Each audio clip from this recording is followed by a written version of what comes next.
Hello, everybody. Welcome back to Can You Put Me on Guest List? I'm Katie Knight, and today I have the absolute pleasure to chat with the creative director of MDLABEAST, DJ and producer, Baloo.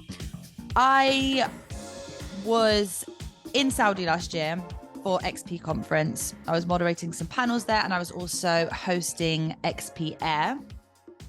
And I was absolutely blown away by the talent, the emerging sounds, the conference itself, the amount of incredibly talented people that I met at this conference. I learned so much.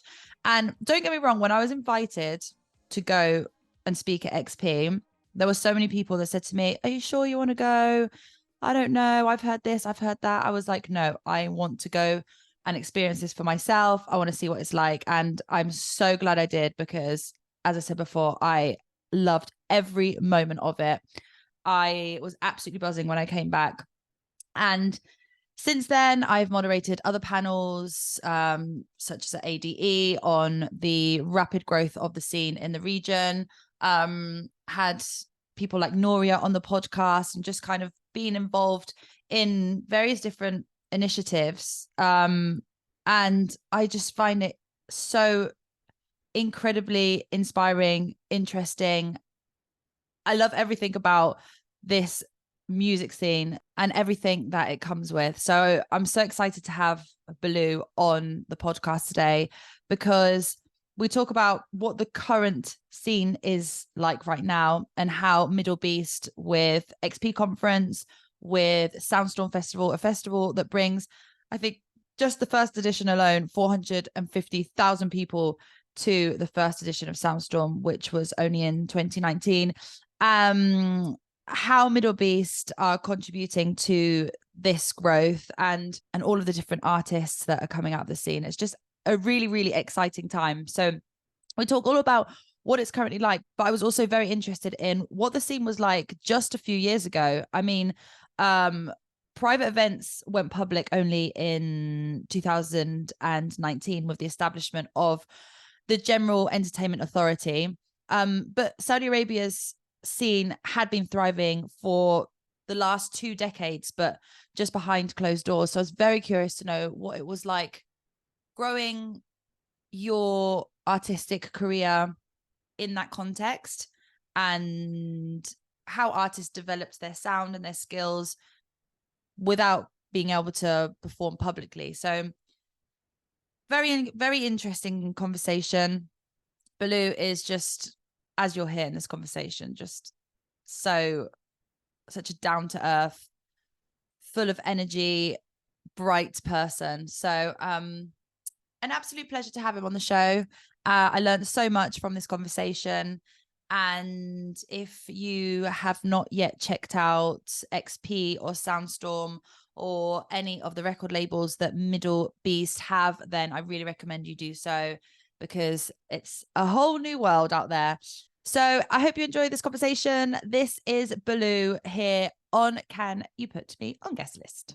All right, here I am. Hello. There he is. Hello. How are you? I'm good, my love. How are you? Fantastic. Nice to see you. You look very fresh. Thank you. I just came from a few days in LA, and I slept, after 4 days of painful jet lag and really no sleep on the flight. So I slept a little bit today. Yeah. You didn't sleep on that whole 11-hour flight. 11 hours of me attempting to sleep, and sleeping for 45 minutes at a time, and then being up for a couple of hours in between all of those. So yeah, I mean, it's funny because in my head, I thought I had slept. And then when we landed, one of the air hosts said, "So you didn't sleep much, huh?" And I looked at him and I said, I thought I kind of did, but now that you say that, no, I didn't really sleep much, That's a horrible feeling when you feel like you're actually falling asleep, but then you realize, actually, no, I have not slept at all. I was like, supporting my own denial, but anyway. So you're in Berlin now? I'm in Berlin. Okay, cool. You're Yeah, super. I'm guessing this time is like this time of the year is very, very busy for you. You've got it's very XP coming busy. up, Soundstorm, but you're still gigging. You've got the record label. What's going on? Tell Right. me. I mean, it's not even just that. I mean, we have XP coming up. Lucky for us, XP has become, a huge team. It's kind of a machine. So, my level of interaction with it has become, I'd say once a day versus, every half an hour there's a question that comes up where, now it's been streamlined. Same with Soundstorm, um, it's a well-oiled machine at this point. And then now we have these smaller venues coming up, small events, pop-ups and such. Um, there's a lot. There's a lot happening in the world of Middle East. Loads happening. In fact, I have like 5,000 million questions, which I've had to like narrow down because otherwise I'll have you here for hours. But we'll get into Soundstorm and XP and what you've got coming up in a bit. But I just kind of wanted to rewind a little bit and kind of go back a few years and just talk about you growing up and what kind of music you were surrounded by. Growing up in Saudi Arabia, a country where at that time public entertainment events were banned. So what kind of musical influences did you have, and what kind of music were you listening to at that time? Well, I mean, yes, music was banned, but it was sold. We still had music stores, and we would, the bootleg world was crazy back then. We get full mixes, like mixed tapes that sold, and we'd go and buy these, and we had. I had a ritual every Tuesday. I would go to the store back then. It was called Music Master in Riyadh, and I would just look at what they had in this week. That was the day all the shipments came in, and after they were scanned for any profanity, or they would make it to the store eventually with a bit of censorship. Sometimes there would be markered covers, artwork and whatever. Yeah, I mean, so the music was always there. I mean, the thing about me specifically, I was lucky. I have a brother 10 years older than me, Khalid. Khalid was big on popular music, and he would come home every Christmas break with records and cassettes, and 12 inches and 7 inches, and all these different types of music and genres. And popular music was wider back then. You had a bit of rock and new wave, and 80s soul and funk, and early hip hop. And so all of this used to come to me. Plus, every summer my family would travel to the US, and all I did every summer since I can remember, I'd say since 1984, was sit in front of the TV and watch MTV all day. It was Really? MTV with my cereal, MTV with, With my cereal, my Fruit Loops. Yeah, Cocoa Puffs. Okay. Yeah. And yeah, that's how we were consuming music. And you know, uh, we would also travel a bit every break. My family would go to Europe or the US, and other kids would buy toys. I would buy music. Music. Yeah. What about underground music? Where was your first contact with underground music? So also my brother Khalid, who was in Washington D.C. In 1986, and that was pre house music, I would say, like especially in DC. He started to bring these, along with the popular music. He would have these other records that had remixes and obscure versions of music that I knew, and sometimes, you know, tracks that were not, you know, they didn't have music videos or weren't on the radio, and that's how I got introduced. I got introduced to house music at 10 years old. So 10 years old. yeah, I grew up with it, you could say. So you know, after that, every summer, you know, my music selection would, you know, it would widen. I would start to look into, you know, maxi CDs that had, you know, remixes on them, like a Masters at Work remix, or Yeah. you know, a Junior Vasquez remix, or a Shep Pettibone remix, or you know. So I always liked dance music. I always liked anything that made me move. Anything that made you move. Yeah. And what about DJing then? When did you start DJing? At what age? It must have been super young then. It was, but not with the you know, your turntables. I had a boombox at home, and I only realized it later in life because I went through some cassettes, and I heard this one cassette that was a mix that I had done, and I had done this in 1989 maybe, and the way I would lay out the music, it always made sense. There was storytelling, and they wouldn't be mixed, but they would fall into perfect timing, perfect sequence, because you could control that when you recorded cassettes. Um, but my first, you know, experience with a mixer was in 1996. In And 1996. yeah, in Washington D.C. I was in my sophomore year at university, Mm-hmm. and I just started to pick up my brother's records and try and mix them on his mixer and turntables, which were, you know, it was pre-Techniques even. He had these Radio Shack turntables, and you know, the dials were different. They were a bit harder to, like, you know, control and manipulate. But it took me like a few months to get my first mix right, and then, you know, 6 months later, I had my first mixtape, you know, recorded. So yeah, I would say 1997. That's when I could call myself a DJ, you know. Yeah, your first experience DJing. And then Yeah. so before private events went public, is it in 2016? 2019. 2019. Saudi Arabia's music scene had been thriving for a really long time, but just behind Yeah. closed doors, I mean, right? look, I grew up, you know, always having a relationship with music. Whenever, you know, we had a birthday party, there was music. You know, whenever our families would get together for New Year's or whatever, there was music.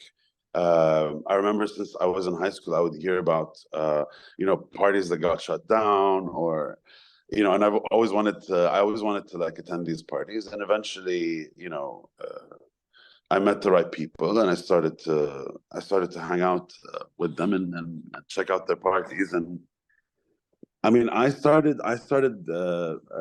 DJing in Saudi in maybe 2000, when I moved back, 2003. Okay. So the parties went from you know, 15 people to, you know, 50 people in 2006, And and what were they? parties Just in at like houses, at people's houses and stuff?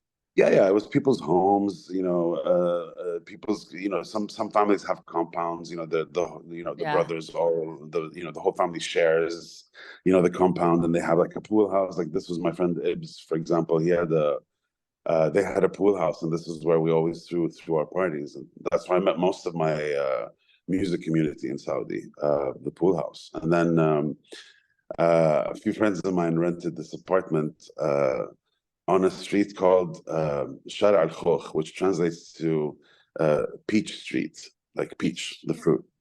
And so that we used to call that place Peaches. And we'd go and hang out there for the whole weekend. There'd be 50, 60 people coming in and out all night long in this tiny apartment that was soundproofed. Wow. Um, yeah, and then sometimes in beach houses, you know, our friends with larger homes and basements, you know, they would always offer their space whenever their parents were out of town. So it was always a Uh, speakeasy by by culture, you know. Yeah, yeah. Okay, I never really thought of it like that before, like a speakeasy. Yeah. Yeah, but yeah, I mean, it's funny because whenever I was invited to an after party in Ibiza, you know, half hour into the experience, I look around and be like, this feels like home, you know, because it's literally a party in a villa, you know. Yeah. Yeah. Okay, so then when the public events, private events then did go public, where was the first ever public event that you went to, and what was that party like?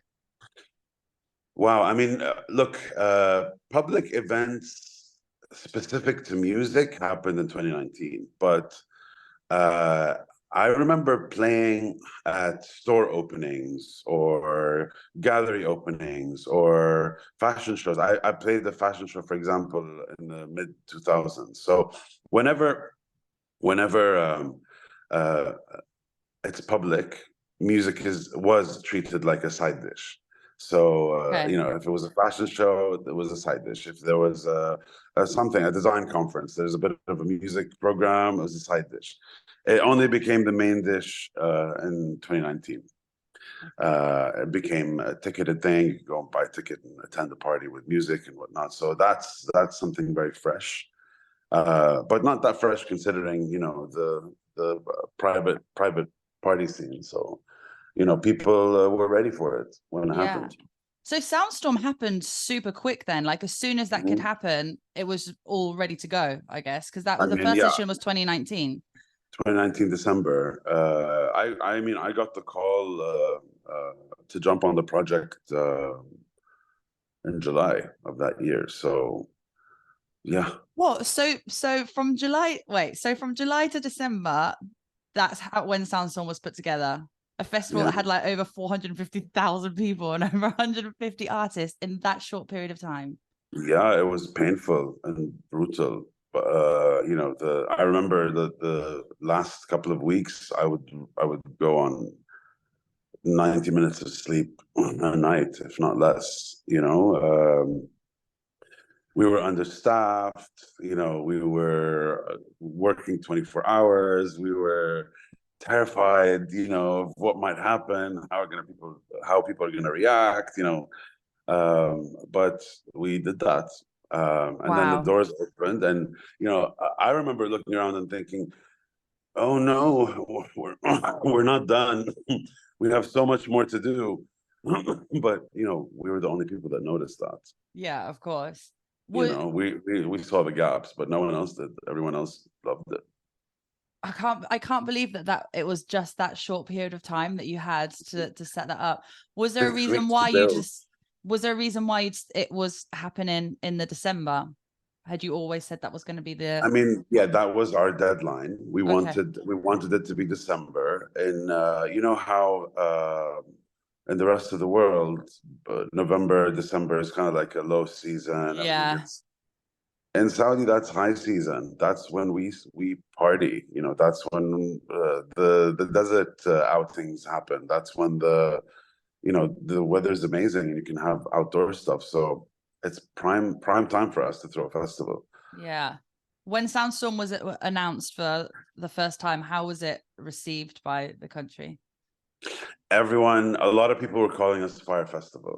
Um, they didn't believe it. Uh, and we had a struggle because we were building it so far from the city, no one could see it. No one could see what we were building. And so there's no proof. There was nothing.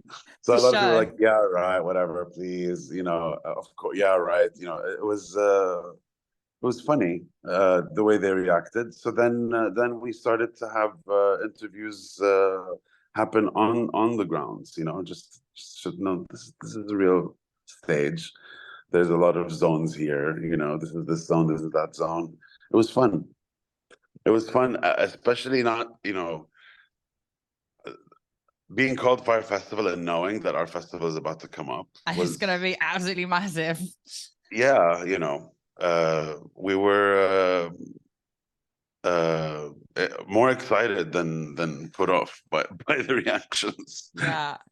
You know. And if that was kind of how it was received nationally, what about internationally? Was it kind of the same kind of feeling as well? I mean, if we can't believe it, yeah. Well, how's everybody else? Yeah. Why would anyone else? But it happened, and then the doors opened and people came in, and there were 450,000 very smiley people at my festival. So for me, I was thrilled. I couldn't believe what was happening. And I did not expect this to happen in my lifetime, Wow. I mean, when you talk, when a Saudi DJ plays music, they play music because they really, really love the music. Because this was never on our horizon, as a career or as a possibility. So, there's a lot of passionate DJs coming out of Saudi, especially now that this is cool. We're out there. Is there, okay, so since everything has, become public and open, did you know that there was this amount and this many people that were going to be so into the music scene and so many DJs? Or is it something that now has opened up, has just grown and grown and grown? Or do you think it's always been there? They've just obviously not been known. I mean, everything was buzzing under the surface. As I'm 45, so I'm one of the older guys in the scene, and I knew a lot of talent already. I had intersected with them, whether it was at another party, whether it was at a festival somewhere else. The older generation of DJs, we know each other because we've gone through it together. But what surprised me at Soundstorm was the community around, the tribes that we had never seen before, because each one of us has their tribe as DJs, and all of those booked and not booked, artists that were not booked for Soundstorm, Saudis, they came because it was the first festival, so everyone met.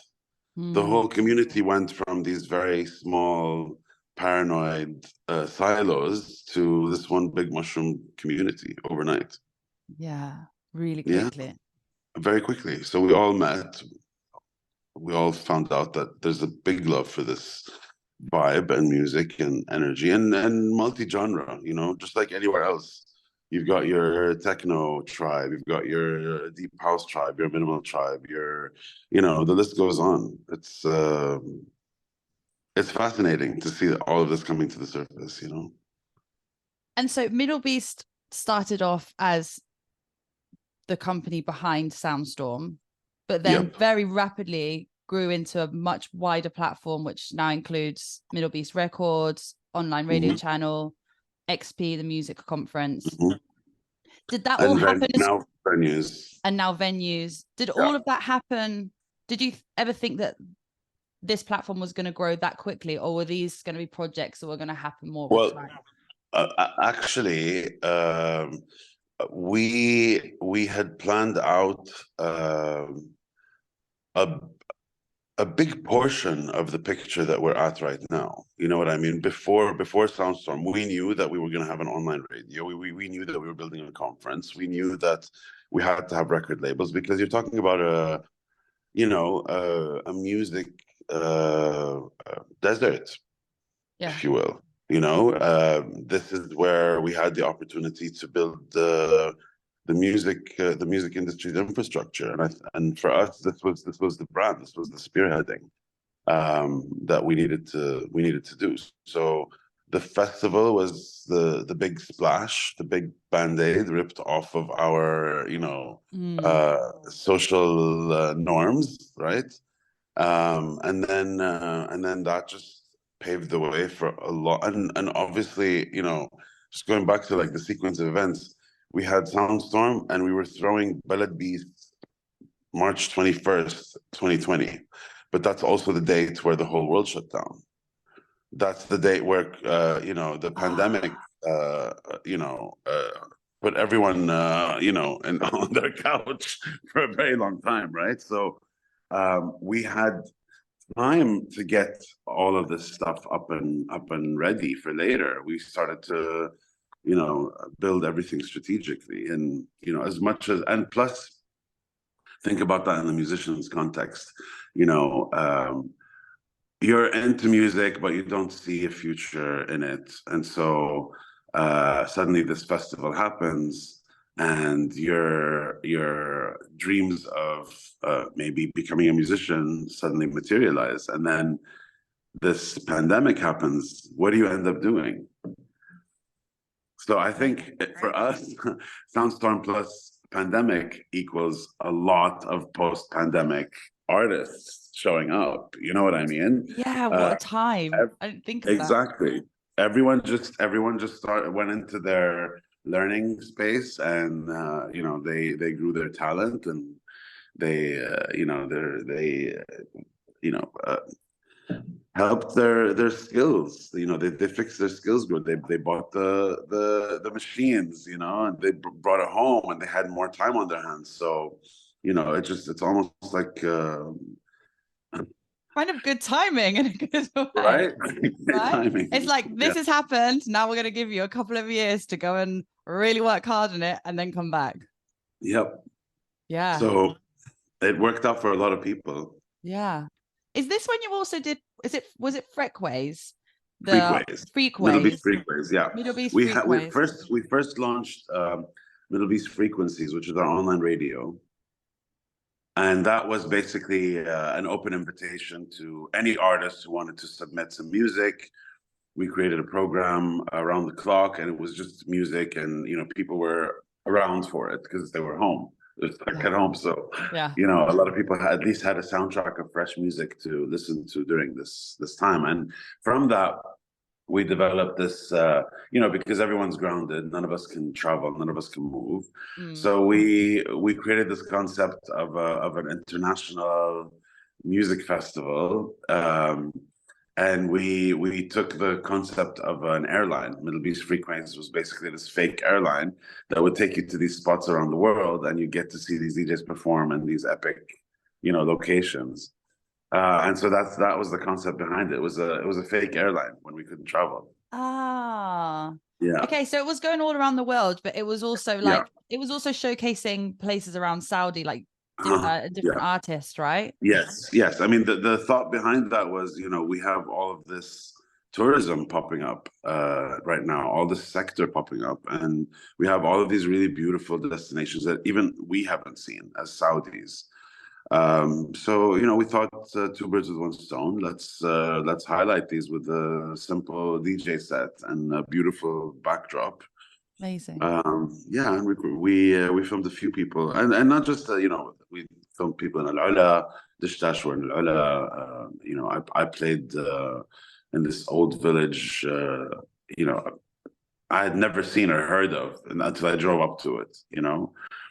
And then I was like, whoa, what is this? So we have some really beautiful scenery in Saudi that, you know, we're discovering. And during the pandemic, we got to travel inside the country. So I'm telling you, everything it was perfect timing for everything. It all kind of worked out, and we made the best of it, you know. Yeah.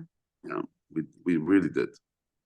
So with Freakwaves, obviously that was helping also, you know, showcase upcoming talent, emerging talent from Saudi, but also were you doing this through Middle Beast Records as well? Because I understand that was a kind of a label to showcase local regional talent, right?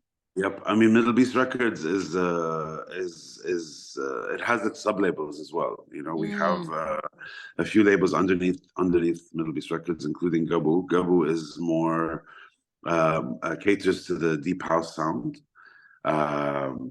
underground house. You know, so more niche. Then you have watar. Watar means string in Arabic. And you know, we're referring to strings on a oud or a guitar or a qanun, and the thought behind it is, you know, organic electronic music, you know, with more instrumentation, whatnot. And then we have Mahul Records. Mahul in Arabic means massive. Okay. And so this refers to big room sounds, house and techno. We have Maestro Lab Records, which is more on the young, up and coming, experimental electronic sounds. So yeah, we have a nice range of labels, and we're developing more. Just so we can, speak to the different audiences that we are identifying in our region. Yeah. Okay, so after the pandemic happens, we all kind of go back out. 2021 is when XP conference kicks off. First starts, yes. First start. So the 3-day music conference in Riyadh. Which I went last year and was absolutely blown away by. I loved every second of it and came back so incredibly inspired by the amount of people that I met there and just seeing a scene grow so beautifully and so much talent and emerging sounds. And I remember coming back just being buzzing so much about XP. I had Noria on the podcast actually not long ago, and she's just so lovely and so inspiring. But yeah, how do you think that the conference has helped develop the music scene, not just in Saudi but across the wider region? Well, I mean, the conference helps us connect, as a scene on a regional level. It helps us discover different types of music that are available to us and around us. It helps us discover all of these tribes that I was talking about, all of these little music communities. They come together at XP and they exchange ideas and they have conversation. And conversation is important. It's about connection, it's about collaboration, it's about creation. So, these are, this is how you build from the ground up, right?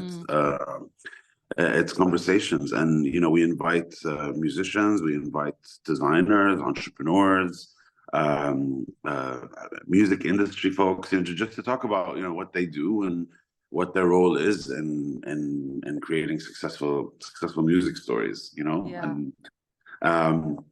and building music culture. And for us, I see this happening. I see this creating kind of like an invisible regional glue. I'm seeing a lot of people from around the Middle East really look at XP as somewhere to really connect with other people, and it's an opportunity to create music. It's an opportunity to create spaces, opportunities, and applications, and it's a breeding ground for future music ideas, especially in our context. It's very clean canvas, so there's so much to be done, and we can innovate. We can bring our context into this and come up with something that works for us. Is there anything in particular that you're really looking forward to during this year's edition? I mean, I love the energy of the people, right? And during the last 2 editions, we had XP happen during the weekdays. This year, we're moving it to the weekend. So that is going to create a new, I'm always in for the freshness of a situation. Yeah. I always think, what's going to happen this year? This is a big difference. People are going to be able to come during the day. How much more value does this create? And so I'm looking at this. I'm looking at the daytime activity and how it's going to be amped by the weekend. Yeah, I'm super excited for this year's edition. Yeah. And also it's one weekend XP and then the weekend after is Soundstorm, right? Because last year was only a couple of days in between, or did it overlap slightly? No. It was yeah. I mean, we had the last day was Wednesday and Thursday was Soundstorm. Yeah. There was So, we closed it up and then went to the other side. And this year you've got a little bit of time in between. There's some time in between. I mean, it's good for us, but also good for the audience. 6 days of intense, running. Yeah.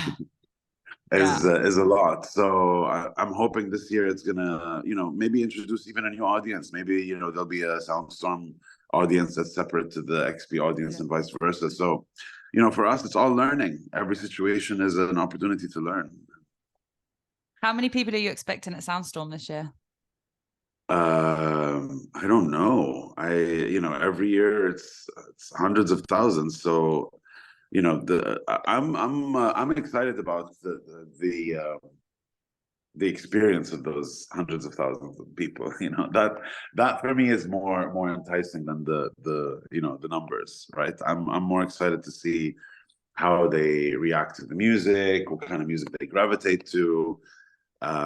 It's all learning for us. Yeah.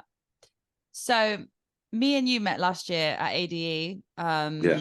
Because I was moderating your panel on the growth of the music scene in the region. And one thing that we spoke about was misconceptions that the world might have about nightlife in the region. Since then, do you think that these misconceptions still exist? And if so, which do you think are the biggest ones? Look, it's pleasantly shifted. Amazing. It's no longer the same reaction. Um, now it's more curiosity, Yeah. intrigue, is the reaction I'm getting, which I'm really enjoying. And in this context, I'm not. My tone is is not really defensive. It's more, there's this and there's that. And you get to see this, and you get to hear these people, and it's a different dialogue. And also, it's a new frontier. It's like, people Yeah. have heard of it now. So even if if you're having a conversation with someone who's never been or has only heard of what's happening, the intention is to check it out, Yeah. I totally not agree with not to you. scrutinize it. Yeah, Yeah, because even that happened with me. I remember when I got the invite for XP last year, and I remember there was people from the music industry like, "Are you sure you want to go? I've heard this, I've heard that," and I was like, "No, I want yeah, to see this for myself." This year that I'm going back, it's a totally different thing. This year, it's like, yeah. "Oh, I remember how excited you were when you came back last year. I'd love to go." So it has definitely changed in Yes. a short period of time. Yes, you hear more. Are you sure? You heard more. Are you sure last year? This year, you're hearing more. I want to come too. So Yeah, a hundred that's percent. excellent shift. Yeah, 100%.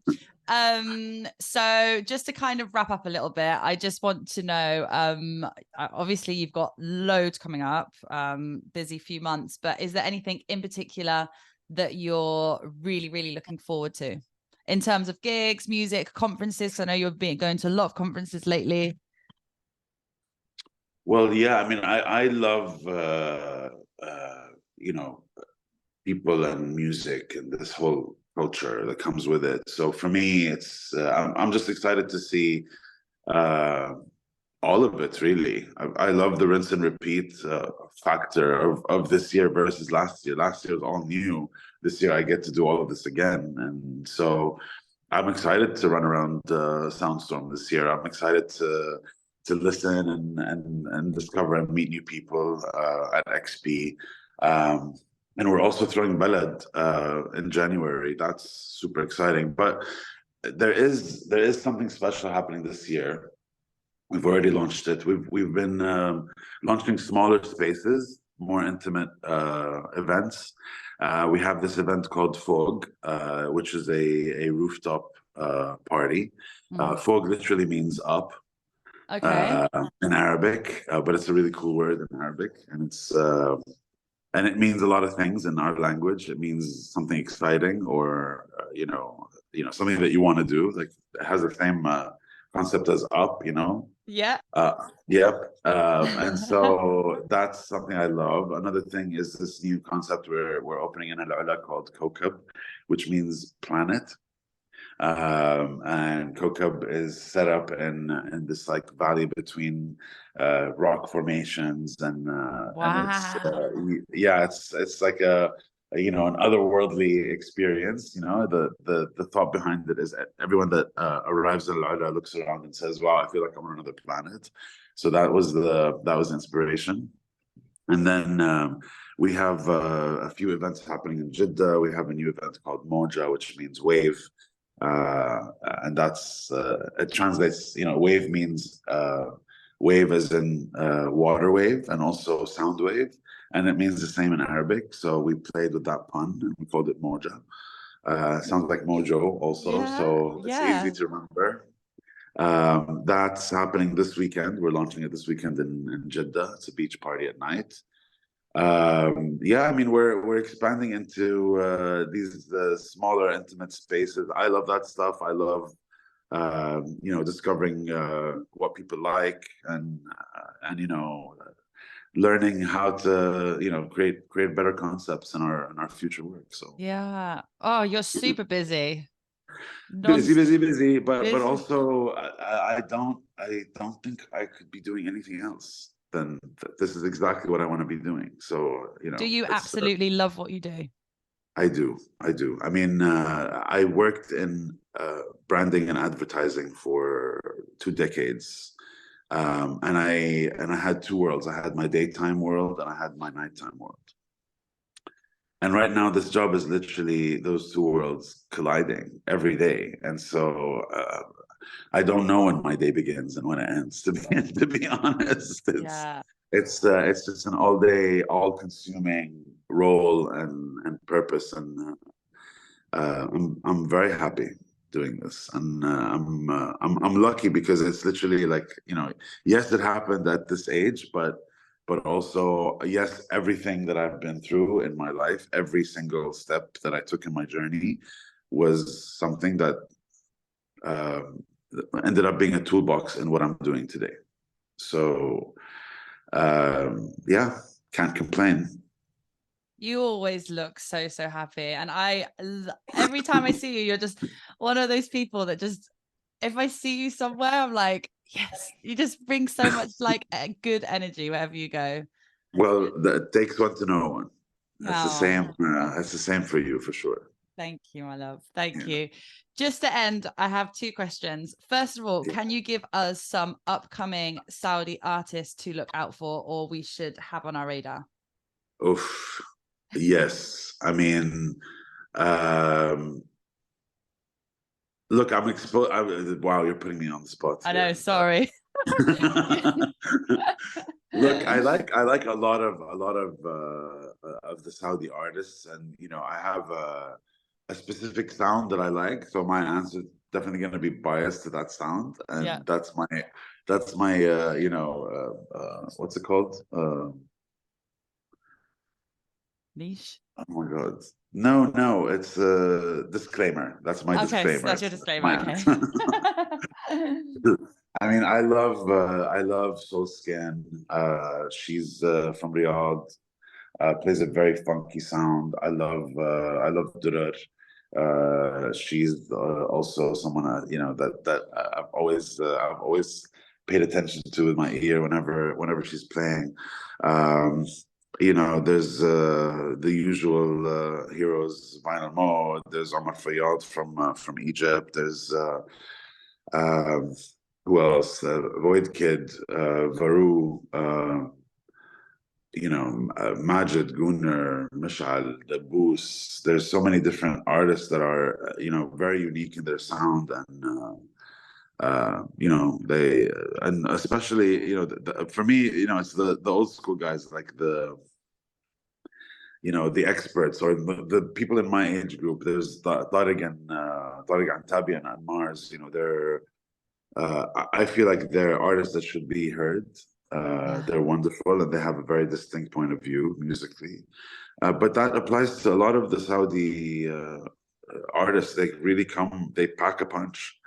And regionally as well, like a lot of the artists from Egypt, Tunisia, Morocco, Bahrain, Dubai. There's so many great talents. So and they all have a very distinct point of view. So definitely check out the Arab DJs and musicians and producers there. They've got something to say.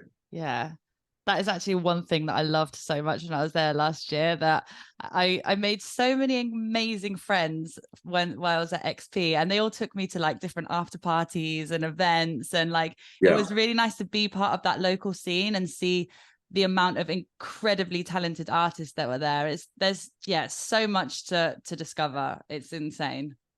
For sure. And also it's all unseen, it's abundant because, we are discovering it, it's new to us too. So, and I'm talking about the talent, all these talents, we didn't know they existed. And so now we're enjoying them too. Finally, I ask everybody this question because my podcast is called Can You Put Me on Guest List? Do you have a guest list rule? A rule? Yeah. I mean, no, but let's make one now. Yes, a big rule is don't ask me for guest list when it's too late. Yeah. That's a big one, ask me in advance. That's a big rule. And in advance for me is at least 3 days. Yeah, good answer. Everybody at the end of this podcast gives a question to the next person. It can be absolutely any question. It doesn't have to be music related. And you also don't know who the next guest is going to be. So what would your question be?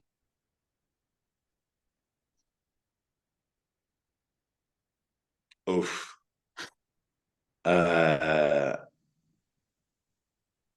How can we make the music industry fair? Music industry fair. Love it. Thank you Look so at much. me getting all academic. I know. I love that question. That's actually a really great question. I'm going to steal that one. Thank you so much for spending this time with me. I'm super excited to see you in about 3 weeks' time.